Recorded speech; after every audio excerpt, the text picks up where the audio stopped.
নানা অনুষ্ঠান ও আনন্দঘন পরিবেশের মধ্য দিয়ে অনুষ্ঠিত হলো ১৯৮২ সালে এসএসসি প্রাক্তন শিক্ষার্থীদের ৮২ মিলন মেলা। গত ২৪ অক্টোবর ২০২৫ সমতট অঞ্চলের পাহাড় ঘেরা কুমিল্লার কোটবাড়ি ম্যাজিক প্যারাডাইস পার্ক মিলনায়তনে রেলি, স্মৃতিচারণ, কবিতা পাঠ, আলোচনা সভা, র্যাফেল ড্র ও পুরস্কার বিতরণ অনুষ্ঠিত হয়। এই অনুষ্ঠানের আয়োজন করেন গ্রেটার কুমিল্লা এসএসসি ১৯৮২।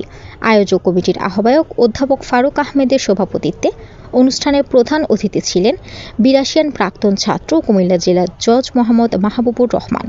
বিশেষ অতিথি ছিলেন ৮২ প্রাক্তন ছাত্র কুমিল্লা জেলা পিপি কাইমুল হক রিঙ্কু, কুমিল্লা জেলা বিএনপির সহসভাপতি ৮২ প্রাক্তন ছাত্র আমিরুজ্জামান আমির। অনুষ্ঠানে স্মৃতিচারণ ও শুভেচ্ছা বক্তব্য রাখেন নাসরিন ইসলাম, মোহাম্মদ মুজিবুল হক, মিজানুর রহমান, এস.এম. আজাদ, হুমায়ুন কবির, মাহবুব আলম চপল সহ আরও অনেকে। অনুষ্ঠান উপস্থাপন করেন অনুষ্ঠান উদযাপন কমিটির সদস্য সচিব ভাইস প্রিন্সিপাল খালেদ কামাল। বিকেলে মনোজ্ঞ সাংস্কৃতিক অনুষ্ঠান পরিবেশিত হয়। আসসালামু আলাইকুম। মানে ফিজিক্যাল মিটিং 13 করে হিদায়েত এবং ফারুক আহমেদ